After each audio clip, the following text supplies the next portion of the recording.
right, I'll take a motion to exit the executive session and come back into regular city council meeting. Don't move, Mr. Mayor. All right, properly moved in second. District 1, Aye. District 2, Aye. District 3, Aye. District 4,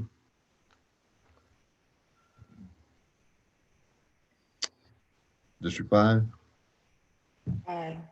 Mayor, aye. George is muted. Yeah.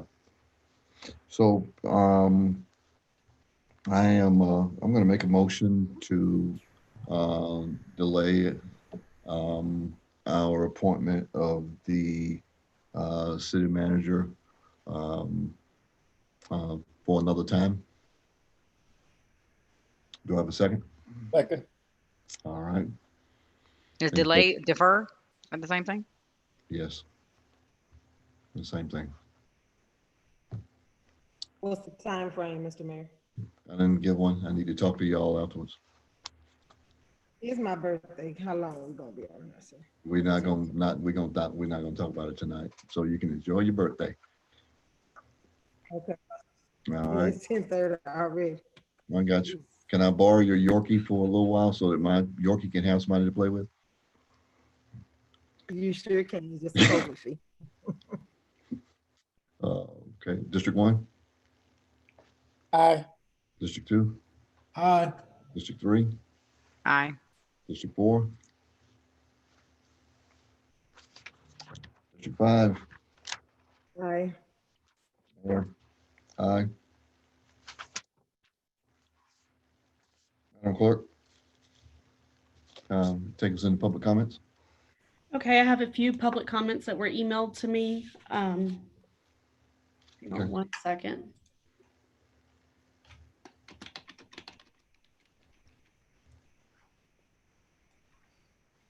Ms. Reed, did you say a few? Because my email has at least 60. I only have 1, 2, 3, 4. Did they email them to me? Or did they just email? them? Right. Because I got 60 comments, but they wasn't comments for public Correct. public comments. They were just So emails. we'll be taking the public comments from the ones that Ms. Reed have. Thank Yeah, you, Ms. these were actually given to me and they say for public comment. The first one is from the concerned citizens of DeKalb County. Good afternoon. The residents of South DeKalb are unified in our opposition to the building of a toxic concrete recycling plant being built in our residential area. Would any of you want to live next door to this carcinogen producing dump? Of course you wouldn't want it near your house. Why would you think we want it near ours? We are demanding that you all immediately place a stop work order on the Metro Green site on Miller Road. The TRO does absolutely nothing for us right now. Please put that stop work order on at your August 10th, 2020 meeting. The citizens are tired of the stall tactics and special called meetings. The time is now. Please listen to your constituents. Isn't that who you are supposed to represent? Thank you, concerned citizens of South DeKalb. Okay, the next one is from Monica Gilbert.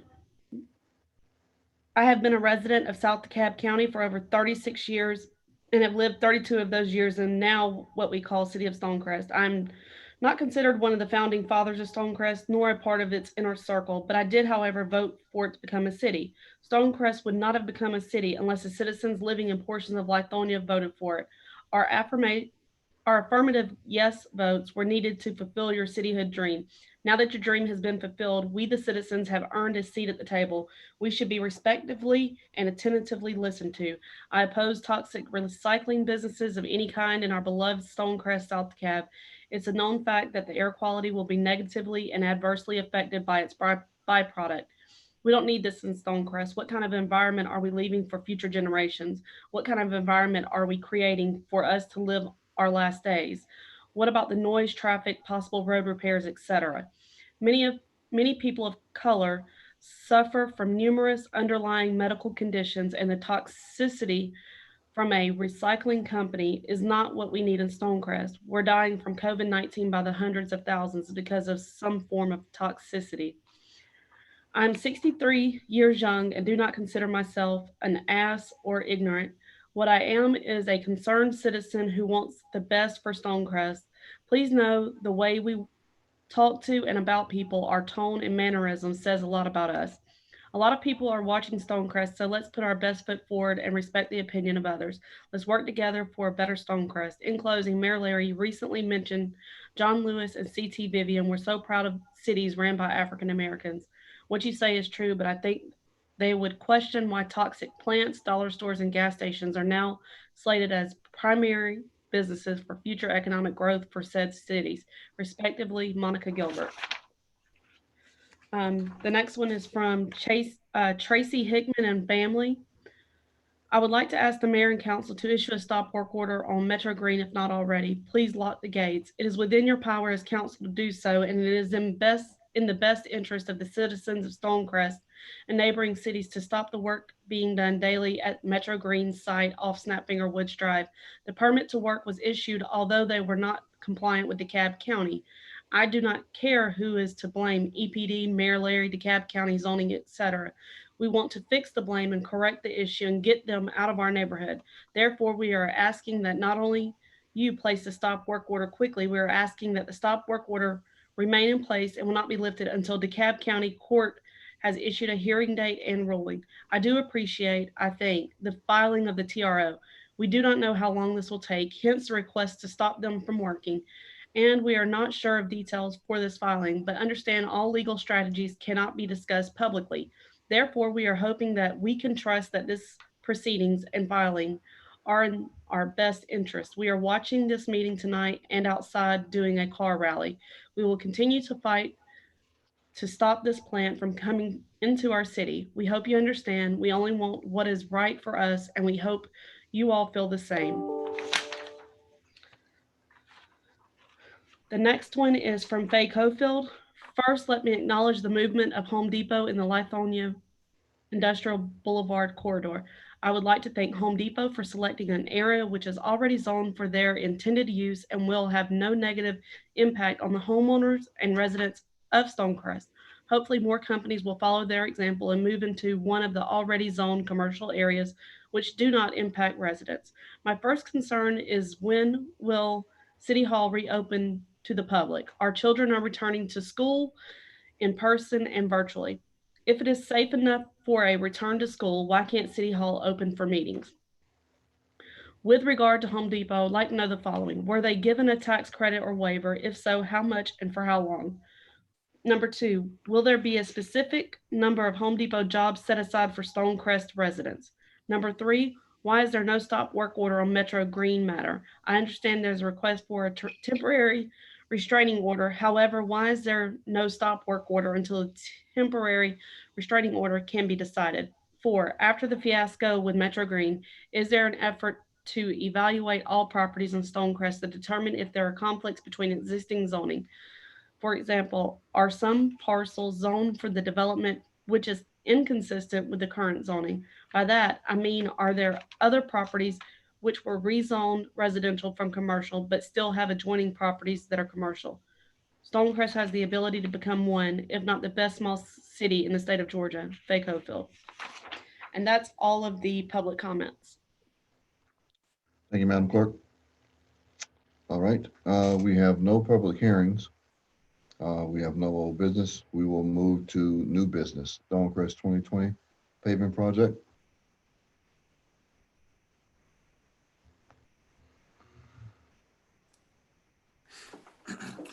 Good evening, Mayor and Council. Just wanted to, I know that the hour is drawing late, and I won't bore you with a filibuster, but wanted to go back to what we discussed during the hours ago, what we discussed during the working session about getting an approval to basically to extend the contract with E.R. Snell to do some additional paving in the city of Stonecrest, consistent with our purchasing policy of bringing this before the council for your approval. Council, we're open for discussion. Mr. Joyner, I had an opportunity to go back to the section of the purchasing policy that Ms. Reed read off and was referring to. And very significantly in that sentence, it mentions that if the original contract amount or the scope of work is not substantially altered, that a contract amendment can be put in place. I would imagine that the amount of the contract is substantially altered, seeing that it is 50% of the original contract. But I'd like to pull in our city attorney here to comment on this portion of the purchasing policy to make sure that we all of us have the same understanding of what we're looking at, and make sure that one, they have seen it and reviewed it, offer their opinion on it, and two, if we are okay with this section of the purchasing policy or not.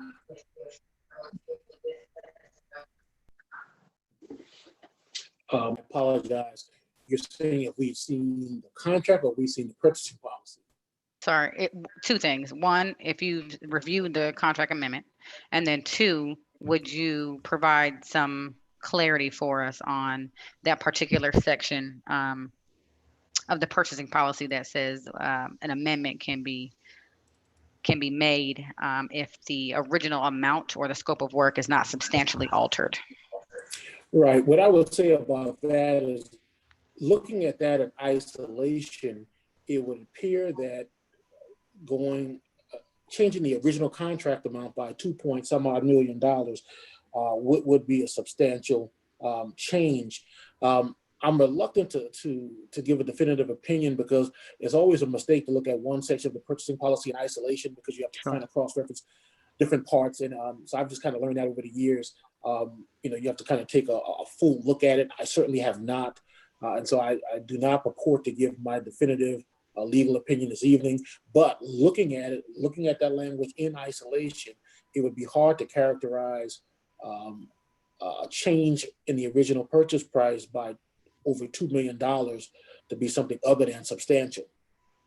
So let me weigh in, Mr. City Attorney, and then I'll have Mr. Joyner to do the same. I certainly can see where you would feel that, have that opinion on the surface before giving a deep dive. But what I would probably say, using the word substantial, would be based on not only the total dollar amount, but the actual, Mr. Joyner, what do you call it when you pay by the foot square? Yeah. So basically, what we're doing here is E.R. Snell gave us a very attractive offer on the unit price, which is basically the price per pound of asphalt that is used for their paving operations. We are not substantially changing that. We're not changing it at all. Actually, the offer that's on the table is we will have the exact same unit price for this extra paving. So nothing is being changed substantially. All we're doing is we're asking to let them continue to pave at the rate at the amount that they were paving before, which is a very attractive amount. If we go back to bid, then they'll have to recalculate how much they want to do it for, and we may end up with a substantially increased amount. That would just be the risk that we'd have to take. Since that amount was so attractive, I really doubt that we'll come in with a lower rate. So we're really having an opportunity, really to as I stated at the very top, we originally were planning to spend $6.5 million. Their bid came in at $4.2 million. So basically, I'm just looking at that extra $2 million to see how many more miles of roadway that we can get paved at the same amount, at the same unit price. May I ask, when this was originally bid, was it bid per unit price for all bidders? No, what happens is the different companies give you what their unit price is for how they're going to charge you to pave, and their unit price for E.R. Snell was considerably lower than the other five or six companies that bid on this as well. But that was not a condition of the contract itself, a per unit price. No, no. What we do is when we go out to bid, we tell the companies how many miles of road we want to bid and what streets we want to bid, and they go out and they do the research of it's going to take X number of tons of asphalt to pave these 15 miles of road, and then they give you a unit price for how much they're going to charge basically per ton of asphalt to get that done. ER Snell came in with the lowest unit price, and that's why their number was lower than all of the others, and that's why they were awarded the bid. We went solely on how much they were charging per unit price to do the job. What their offer is now is that they will continue and they'll do some additional mileage in the city of Stonecrest at the same unit price at which they won the bid back in February or March, excuse me. So that's more work at the same unit price. But is there any additional cost to that unit price? Because to me, sounds like you mentioned earlier that this was an opportunity. So I'm assuming the opportunity either had to do with time or money or something else. So if this opportunity presents itself now, that means later on in the future that to get the same type of paving done could potentially cost us more money. So if within the purchasing policy we allow to do this, particularly since you said the process was to actually come back, you bringing this back to council, and all it requires our vote to now to continue the project at the exact same unit price, not a dime more, and get it done this year, and to do what our citizens want done, which is given the climate in Stonecrest, this would certainly be a happy moment for our citizens to get the rest of these roads paved at an earlier time as opposed to on some, instead of putting it off when we have an opportunity to do it now. Yeah, correct. And once again, the only reason I'm bringing this back is, we approached ER Snell, said, would you consider continuing to pave X number of more miles, continue to pave these 6 additional roads at the same price that you offered for what you won the bid. They said yes. The only reason why we're not going back out for bid is the timeline for putting stuff out for bid would then jeopardize us finishing the project in time for the end of the paving season. So more than likely, if we go out to bid, like I said, it's going to take 2 months to go out to bid. When you have to post the bid, and the bid has to be active for a month. So it takes a month before you can even start to even look at different companies. And then you have to pick the winning bid, vet them, all the other stuff. And we're talking about another 2 months. We're talking about going into October to do some work, and there just won't be enough time to complete it this year. So in essence, we have this opportunity now to do this now, or we'll just have to wait until next year and start all over again. Joe, have we pretty much can you weigh in with this piece of it, please? What is it? I was looking for Joel Thibodeau. Councilman Rob Turner, I'll take you, and then Joel Thibodeau next. Oh, thank you. I just wanted to ask Mr. Joyner, so they're guaranteeing that they will complete all those roads before the end of this year? Yes, the way we have it set up is that they would be done by mid-November, and as we've talked about before, the paving season ends in November. So after November, you can't pave anymore. Right. We can't pave again until, as we all spoken about, if we can't finish in November, then we cannot start paving again until April of next year. All right. Mr. Thibodeau? What's your question, Mr. Mayor? I wanted you to weigh in with regards to us having the same unit price for them, continuing their paving, since we're already, in the season and we're already there, versus starting all over again, sending out an RFP, trying to beat the end of the year. Is there anything that you see that's wrong with them Well- continuing their paving at the same unit price? I don't see that there's a problem with them with the same quote that we already had. However, if this is a new and separate contract, it could be technically stated that we could put things back out to bid. However, if it's an extension of the same contract to add more streets and complete the overall project, it could be considered that way, since the underlying pricing has not changed. So Mr. Thibodeau, that's exactly the portion that we were discussing.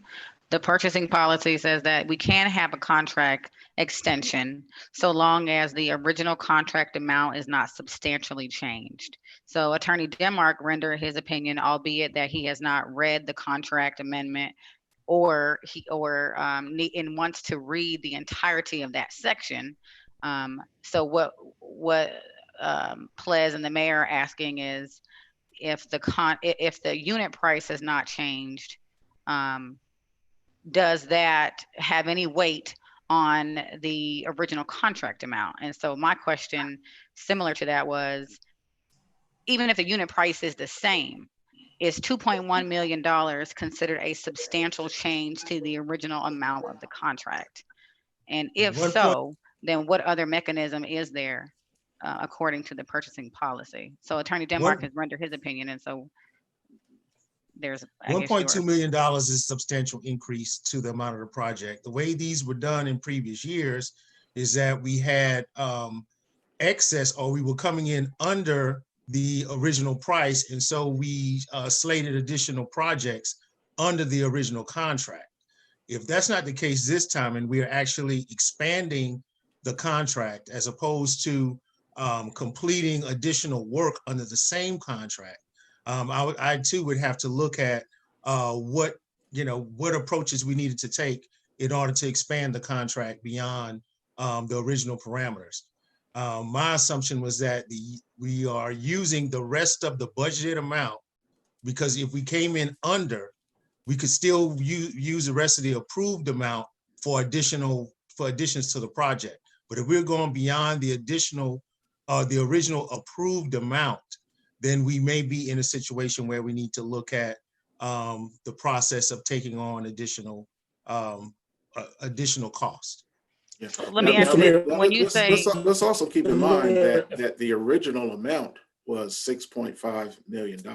that's the original budgeted amount, right? But that's That not was the the original award budgeted amount, amount, yeah. right? So the award amount was 4.4. Now, Correct. what we put in a Excel spreadsheet to say that's what we want to spend on SPOS today is kind of here nor there about what you've awarded to the bidder. So we've awarded 4.4.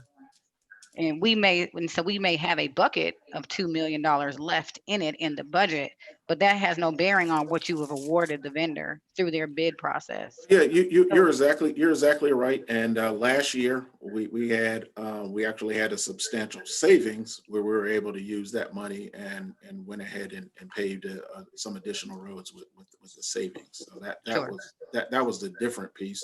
But in that case, there was, we just was like, okay, there's extra money here. Let's go ahead and pave some more roads with it.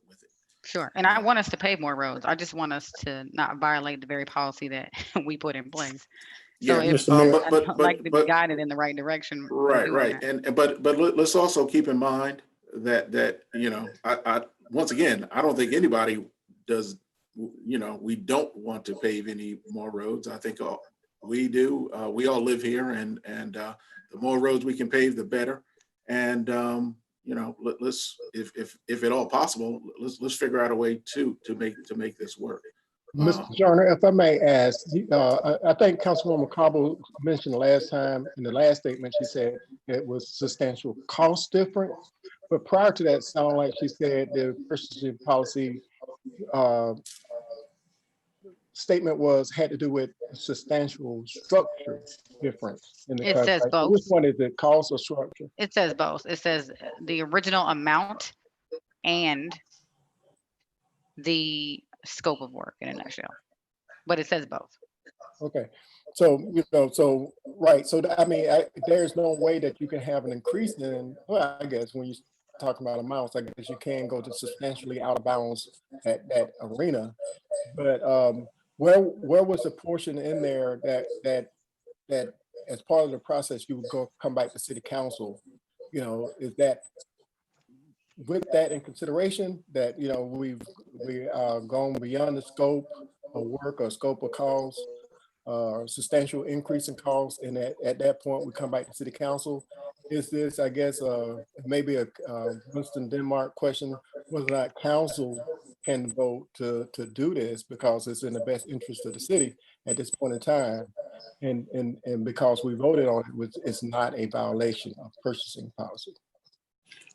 Councilman, what I would recommend is, because I have not looked at this issue, there may be a way to do this under the purchasing policy. I think we need to make sure that we cross our T's and dot our J's with this, because a lot of times when you're not the winning bidder and you pay attention to what happens to the guy who got the bid, and a lot of people go low and then they say, I'm gonna make my money with a bunch of change orders. And the losing bidder says they cry foul, or the winning bidder gets a contract amendment that is substantially different from the original contract. They cry foul, and now we're in a lawsuit on a bid contest, which is expensive, and we ain't gonna get the paid no way. If there's a way to do it under the purchasing policy, it's worth us going slow and taking a look and figuring out how to do it in a manner consistent with the purchasing policy, so that we don't get sued by the disgruntled losing bidder who probably don't have a lot of work right now. They ain't got nothing to do but sue us. So I haven't looked at this at all. I mean, so right now you kind of getting Winston off the dome, which is not the best Winston. The best Winston is when I've taken a considered look at it, and then I can give us a good legal opinion and a path forward that protects the city and allows us to pave this year and not have to wait until the spring. And with that, Mr. City Attorney, I'm going to move that we make a decision on this by the next city council meeting, so that gives you an opportunity to opine us properly. Can I have a second? Second. All right, properly moved in second. Any further discussion? Seeing none. District 1. Aye. District 2. Aye. District 3. Aye. District 4. Aye. District 5. Aye. Mayor, aye. Here for the best Winston. Yeah, we need the best Winston. Absolutely. All right. Okay. COVID-19 CARES Act IGA approval. This is easy, folks. For us to get our money, we have to approve this IGA, and they didn't make it negotiable with any city. 12 cities has bantered this agreement around.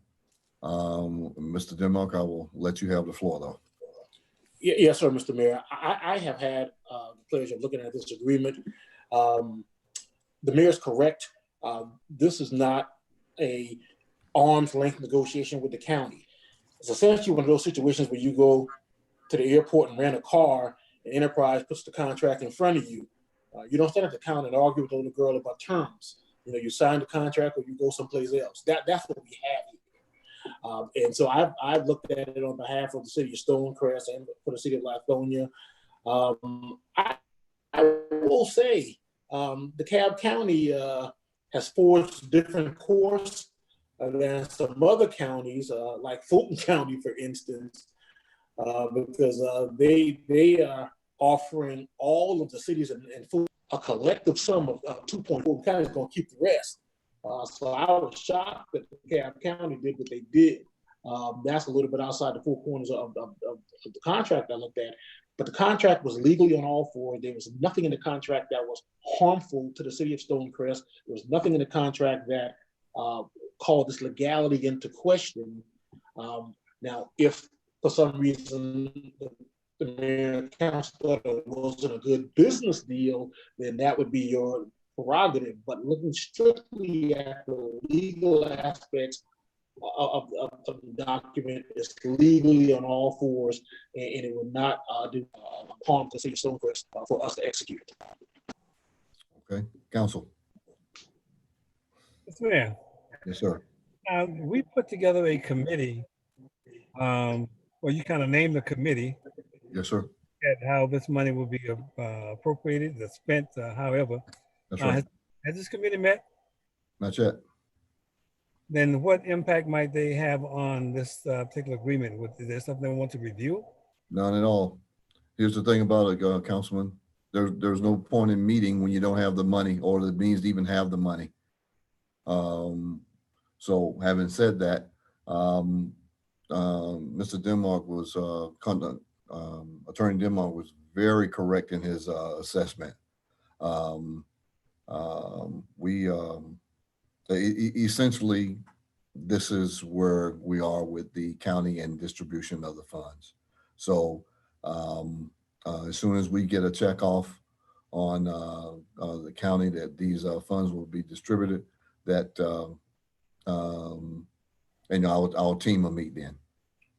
I noticed that other cities like Decatur, they've already put up signs and some other things about the mask wearing. I'm not sure as to where that fit in this whole process, but it appears as if some of them have already determined how the funds will be spent and made recommendations. Well, here's the thing, the difference between, and thank you for that, because you're asking good questions. The difference between Decatur, Brookhaven, and who was the other city? Decatur, Brookhaven. I can't think of the third city. One of the and how we negotiated to this point and got something that was very well done is that Councilman George Turner, they're using reimbursable items, meaning they're going out and they're already spending money before they have it. We can't do that. Lithonia can't do that. One of the main things that Mayor Shamika Reynolds and myself said is that we're not, we can't expend any more or money with regards to being reimbursed. So Decatur and those folks, they can step out on that ledge a little further than we can, and that's how we end up having this particular COVID matter expedited. And I know we want this done like yesterday, but is there a hard deadline for getting this done? Tonight, they made that dead clear. Once we vote tonight, I have to send an email to the CEO and to the rest of the DMA that council has, approved approved this IJA to move forward, because tomorrow morning they vote. They being commissioner vote. Who, the CAP Board of Commissioners? Yes, sir. Okay. So, Mr. Mayor, was there nothing that had to be done other than the council voting to say yes on the IGA in order for us to get our distribution deposited? That is correct. And once we get our monies, then we can go on and, I guess, develop a process on how it's going to be dispersed, how it's going to be set up. Yes, sir. Okay. Let's go.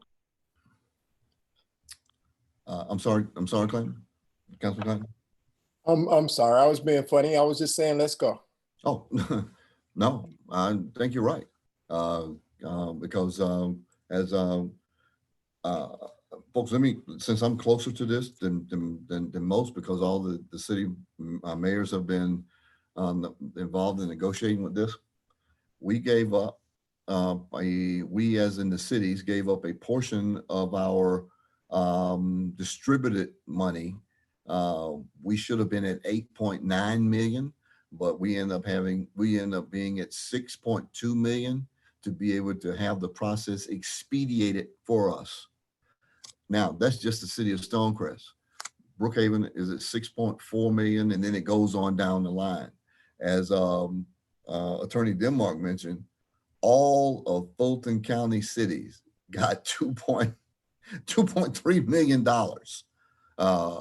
And quite frankly, if I'm using the wrong word, Attorney Denmark, let me know.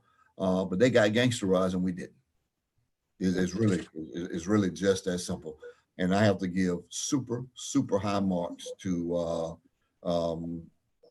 CEO Michael Thurman to be able to for giving us a fair shot for all the cities, because the portions that they retain, the money that he retained, really still goes out into the unincorporated area. That still helps us. Mr. Mayor, I'm really concerned. Why are we just getting this? Because you made an announcement a long time ago about COVID money and opening up Arizona's. Why are we just getting this? Because let me answer your question. You're just now getting this because they just gave it to Winston 2 days ago. They just gave it to city attorney 2 days ago. Everything at the county. And I have to fight to get it because they said they were going to. They said we have to call, and we finally got it, and we turned it around as quickly. So they just gave us the information at the 11th hour, despite our efforts to get it. And with due respect, Councilwoman and council period, this is not a negotiating situation with the county in this money. It's not. They structured the IGA. They got it to our city attorney when they felt like doing it, quite frankly. And if it wasn't for Attorney Denmark having relationships at the county, we probably would have got it today. Let me weigh in on Mr. Thibodeau. Yes, I just wanted to be clear. I was in attendance at the commission meeting. There was no mandate from the governor to share this revenue with the cities. It was given to the counties, and it was up to the counties whether or not they wanted to share with the cities and what method would be used to share with the cities. The majority of a number of the BOC was against sharing the money with the cities. This was a compromise in the Board of Commissioners that there would be an IGA promulgated by the county that would have to be agreed upon by all the cities in order for the cities to accept any of these revenues. So that's why we're in the position that we're in. It's not like the county approached the cities and said, what do y'all need? The county decided that they were going to share with the cities, or basically the CEO decided, and then a plan was measured out at the county level. It was executed, and then they were going to finalize tomorrow after the cities had a chance to sign off or decline. And it's a take it or leave it deal. I mean, it's take it or leave it. And they probably would be happy if we left it. But I mean, it's take it or leave it. It's not a negotiation. They didn't feel like they had to be fair and transparent and give it to us ahead of time. They figured they're throwing us a bone. And like I told the mayor, and I spoke to him last week, Fulton County gave their cities fish heads and rice. They're like, yeah, we're gonna give all of y'all 2.5 to split. And they're hopping mad in Fulton County. And so DeKalb County did something. We may disagree with the fact that they gave us the IG at the 11th hour, and you know, that the process didn't happen in the way we would like for it to happen. But the fact that, you know, they're putting us forward at all at this level, I mean, I think there's only one choice here. And fine with the, and I guess for me, I'm really not that concerned about the IGA. I'm concerned about the fact that what we put in place to structure distribution, that's my biggest concern.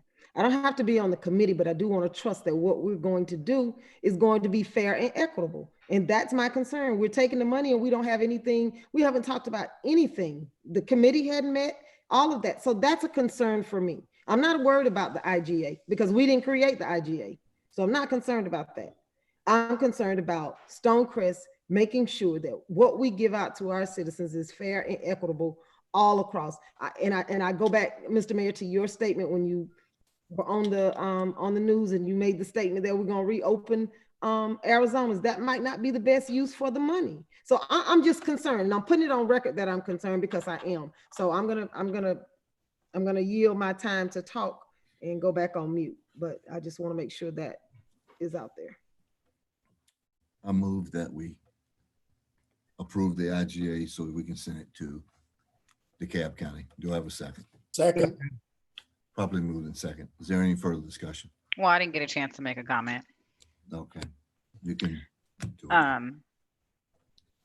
Attorney Denmark, would your office, or maybe Mr. Joyner, you can chime in here, to Councilwoman Grimes' point, our purchasing policy does not discuss grants, which I'm assuming this would be. We give it out to, our residents and our business owners.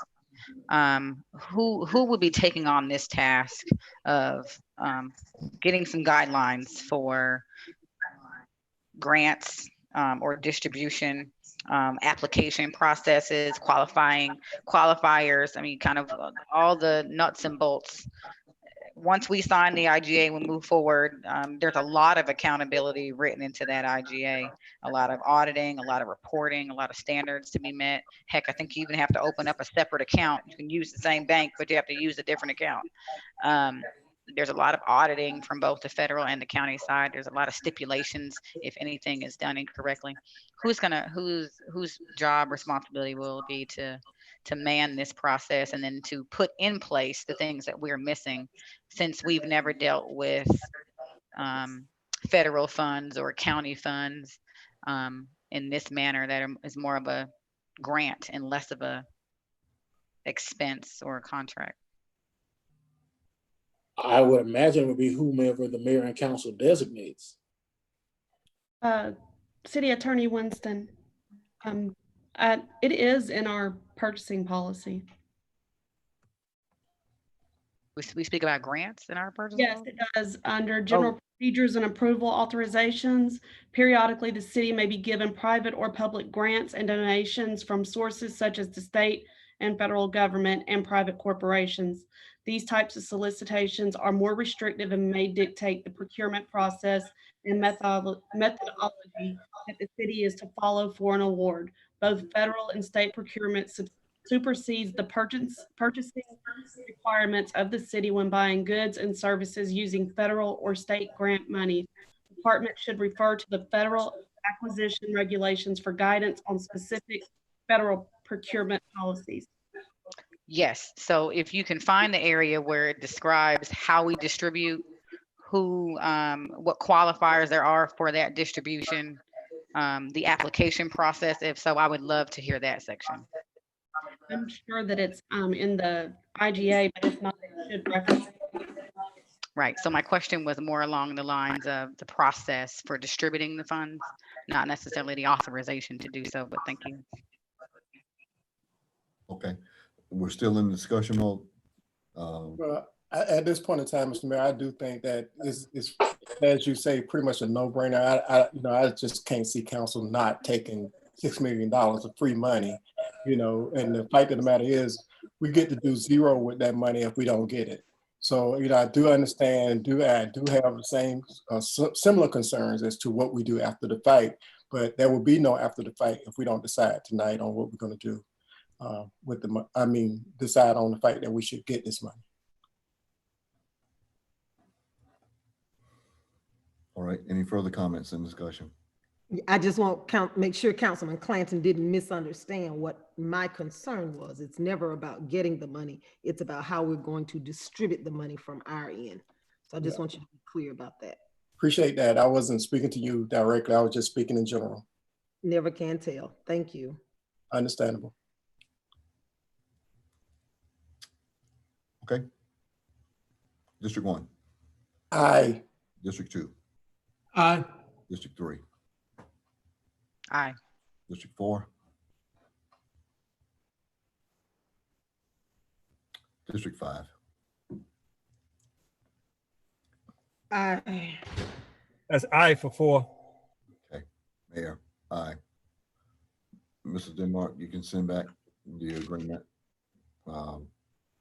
regards to what we're doing. I will contact the CEO tonight and let him know that we have that we've passed. Thank you very much.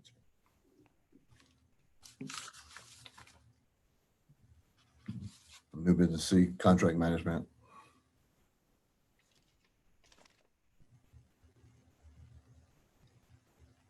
Earlier this week, we were discussing some contractual processes, and it's come to our understanding that we may have deviated, although maybe not intentionally, from the processes written into the purchasing policy for executing a few recent contracts. Our attorney has rendered a few memos with his written opinion on the requirements for these non-competitive procurement methods for these most recent contracts. So we have asked for some of these supplemental documents to go along these contracts. We haven't received those yet, so we wanted to have a conversation about the need for those supplemental documents that are required by the policy to be reviewed, but also discuss what is the recourse when these things are not adhered to, but the contracts have already been executed. So I guess the first part of that question is,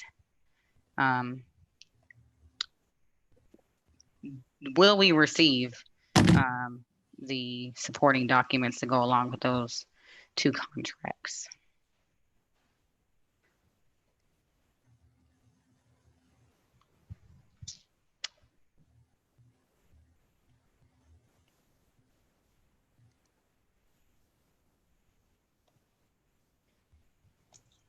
Councilwoman Connell, which contracts are you referring to?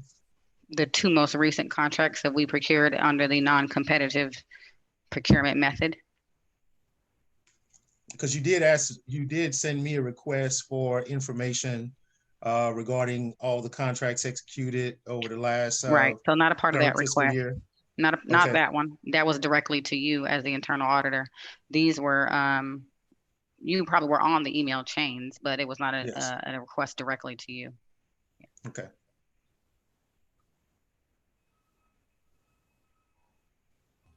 So there was discussion, since I guess everybody's asleep now.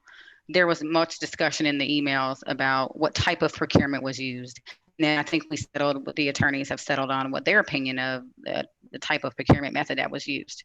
So then the follow-up question was, great, since we've settled on that, can we please have the documents that support this? And we'd like to receive those. If they're in place, then wonderful. The procurement is just fine. If those were not in place, then the question posed to the attorney was, now what do we do?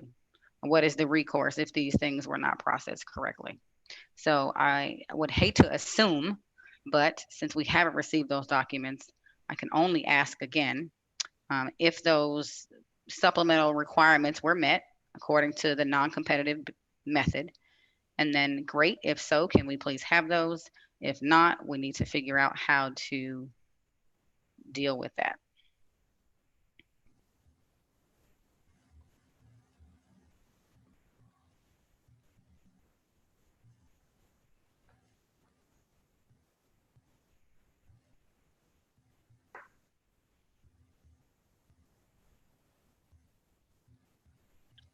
Or I can just put a motion on the floor and we can discuss the motion, whichever is amenable.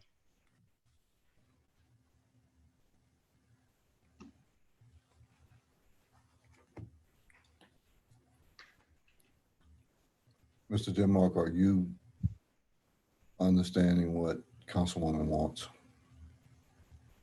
I believe she's asking a question with regard to the informal solicitations that should accompany certain non-competitive procurements. Specifically, the purchasing agent is required to get 3 informal bids for solicitation or for a procurement that's below the $25,000 threshold. I believe that's what we're discussing. or if they're deemed special with regards to professional services or an emergency. Yes, sir, Mr. Mayor. And I want to be very clear. What my opinion said was, I could have been mistaken. It was my recollection that you indicated that the procurement was procured on an emergency basis.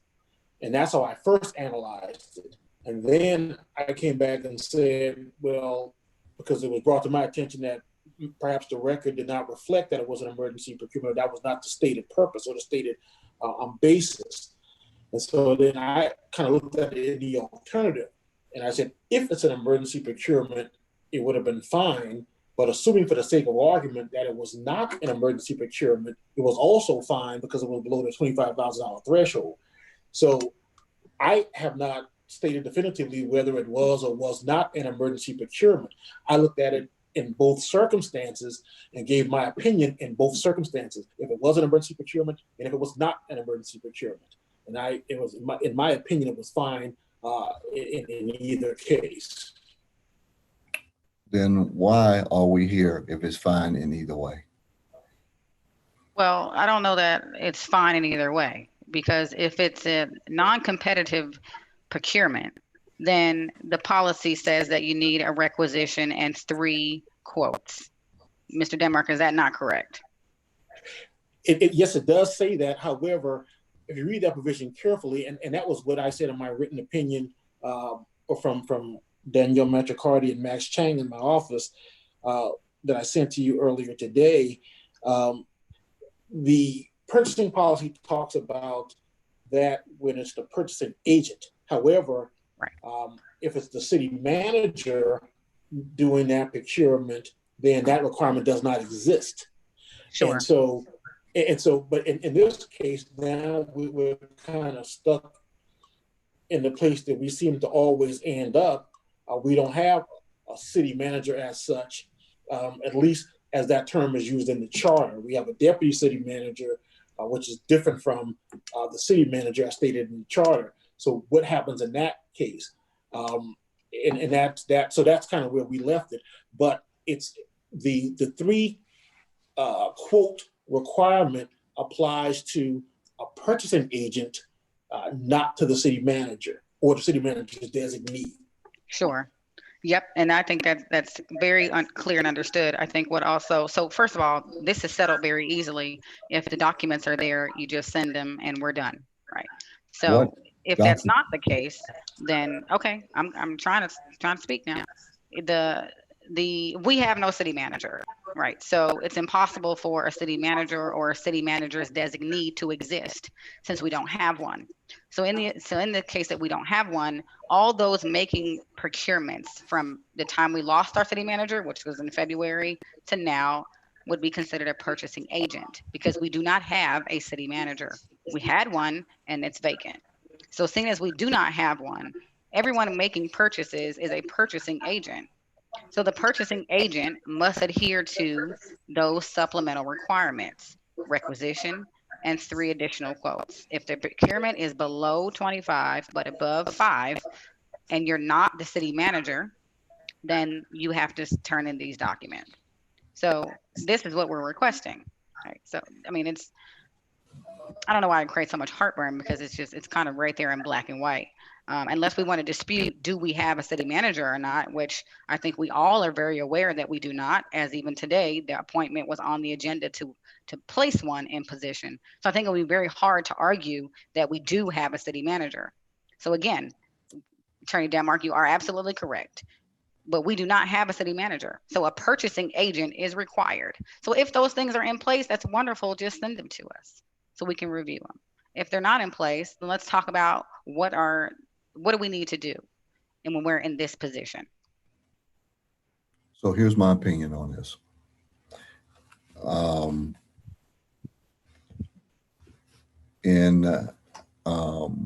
Whether we like it or not, whether you all like it or not, whether we all like it or not, in absence of a city manager, mayor's in charge. In absence of a city manager, mayor's in charge. And with this stipulation here in our purchasing policy, and Attorney Denmark, correct me, if I'm wrong. By deeming an emergency that we have for a position, which I did, and I still do, I don't need 3 competitive bids. I'm under the $25,000 range. And I signed an opportunity with that and for that situation. Am I correct or incorrect about that, Mr. City Attorney? An emergency procurement does not require those steps that were outlined with regard to the 3 quotes and such. Correct. So That is correct. However, Mr. Mayor, there are very specific guidelines to deem something an emergency procurement. And our attorneys have rendered that opinion as well. And we reviewed the tape, and none of those things were met even then. There's no mention of an emergency. There's no written declaration of an emergency. There are very specific guidelines even to declare it an emergency. The scope of work in the contract doesn't speak to an emergency. There's nothing indicative of an emergency. So we've been down that road as well. But if that's what we want to go, we can go down that road again, and we can hash that out if that's the procurement that we're talking about. But either way, in either situation, we don't have the things that were required from the policy. Here's what we're going to do. I'm going to have next Monday what you all need. That's where I am. I'll have it next Monday. Any more questions about this? Yes. So the Just policy is very specific about. It's just not good enough, is it? I'm going to have what you want next Monday. Are you guys good with that? I'd like to continue speaking, if that's a right that I have. I'd like to continue speaking on that. So the very question I asked the attorneys was to explain what is the recourse for an executed contract that is in place that has not followed the policy. And so he rendered that opinion, and he gave us 2 options, which I'm assuming we would need to vote on. So yes, if you'd like to bring those documents, great. However, there are 2 ways to solve this issue, and we would need to decide that as a group.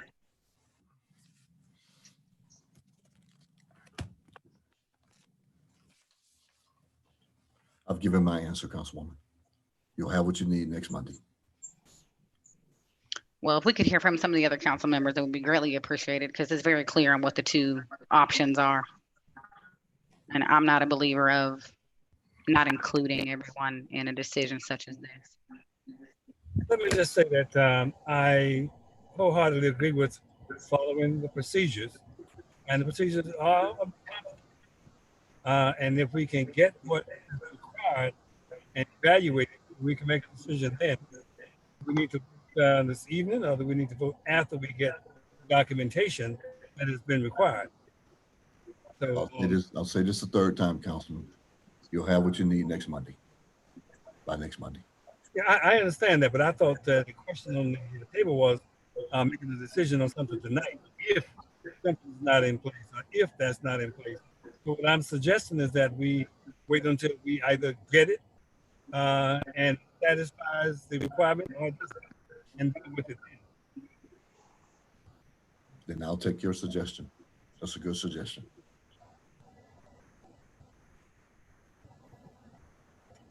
Just my comments. Okay. Got to make a decision whether or not we're going to follow what we have or not. It's that simple. It's really that simple. I'm gonna agree with. No matter how much power one has or anything, if we're gonna do right, we got to do right, and we got to just abide by what we have. So, Councilwoman, I feel as though I have abided by what we have. It just shouldn't. I'm sorry, man. I was still speaking, sorry, and then I'll stop. It just shouldn't be this hard to serve. That's all. It shouldn't be this hard. I certainly agree with that. And Councilwoman, what I'm telling you is that I feel as though I have abided by the rules. So you, Councilwoman wants it in writing. I've said that I'll have it in writing by Monday, and then as per Mr. Turner, then we can start to make some decisions there. Well, I'd ask, is there any way for you to get it sooner than Monday? Councilwoman, I work triple time at this job where I am. No, Monday. Mayor, I simply ask a question. That's all. Just a question. I'm full-time too, full-time, and then this is more time than I thought. But I'm here on my birthday. It's about to be over. Don't say that. I'm in agreement with us moving forward with this, so. Problem is, we don't know what this is. I mean, moving forward with what until we find out whatever documentation that could be submitted on Monday. And what is there to move forward with? You know, just That's what I'm some talking about, the supposition. documentations. Yeah, Art? that's what I'm talking about, the documentations. Oh, okay. I'm sorry. No, I should have been more explicit. No problem. No problem. No problem. So, yeah, so my opinion obviously is that, we wait for the documentation, put all this stuff together with the assistant of the attorney. I did read those opinions, and I think we're at the right place when we're moving in the right direction. So, it's sad to say that, on certain issues, we ready to move tomorrow, and on other issues, we need 2 weeks, so, it is what it is. Well, I'm glad you actually said that, Councilman Clanton, because I was unsure of what it is we were moving on as well. So just so that we're all clear, the attorney has given us two options when a contract has been executed, and it deviates from the policy. So if both of the contracts were deemed emergency contracts, there are very specific guidelines for that. Or if they're not deemed emergency and they're a non-competitive procurement method, there are very specific guidelines for that. And in lieu of having a city manager, a purchasing agent is someone who must follow all of the guidelines and does not have an exception to that rule. So if there are documents that go along with these contracts that were provided by the policy at the time of the contract, wonderful. Just send them. If these things are going to be created because this has been brought up, then that still leaves us with having to take some kind of action because the contracts were procured outside of the policy.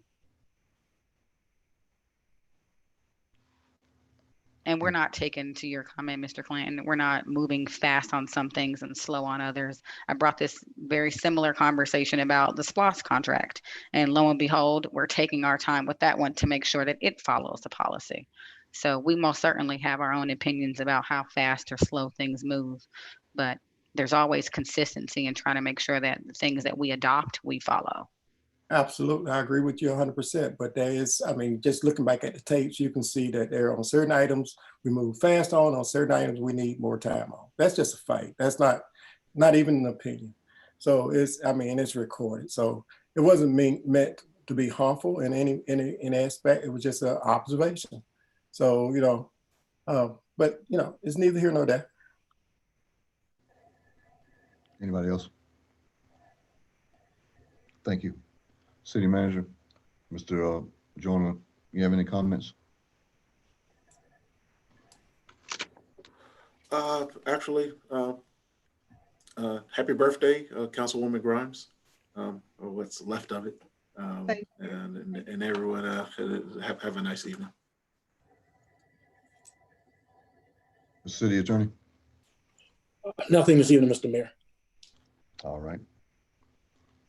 District 1? Good, Mr. Mayor, thank you. District 2? Stay safe, wear your mask. I'm good. District 3? Same sentiments. Happy birthday, Councilwoman Grimes, and happy birthday to my sunshine. Mason is the big 9 today. Trying to understand a birthday during COVID is hard for a 9-year-old, but we're celebrating with him anyway. So happy birthday, buddy. District 4? Quickly, to correct something Mr. Al Franklin said, we did have a deadline of October 31 for the census. That deadline's been pushed back to September 30th. So yeah, we lost 30 days. So we gotta really kick it up a notch to get this thing done. We have a meeting on Thursday. No, it's not Thursday, it's Wednesday, August 12th is our next meeting at 6 p.m. And we have a new slogan. It's called "Don't be a zero person." If you don't count in the census, you are a zero person for the next 10 years. So everybody's going to have to get on board and make this thing happen. It's not just for one or two of us. This impacts all of us for the next 10 years. Please, please, please get folks to participate. Thank you. You sound like James Brown. Yeah, okay. I'll drop on my knees if I have to, please. D5. Yes, yes. Again, census, I can tell you that there's a group that's coming to a neighborhood near you soon. So I'm excited about that piece. So keep your eyes and your yards ready for your winning signs. Make sure you vote tomorrow. If you have not voted in, if you didn't vote early, it is still important. We do have a runoff tomorrow. So please make sure you vote. I think that's really about it, other than it's my birthday and I'm going to use the rest of these moments to just be grateful. That's my slogan for the year. Just be grateful. Thank you.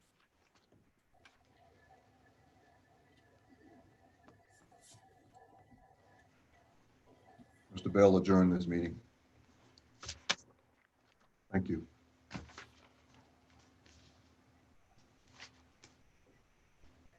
So moved. Now we Aye. can do that. Mr. Bell, in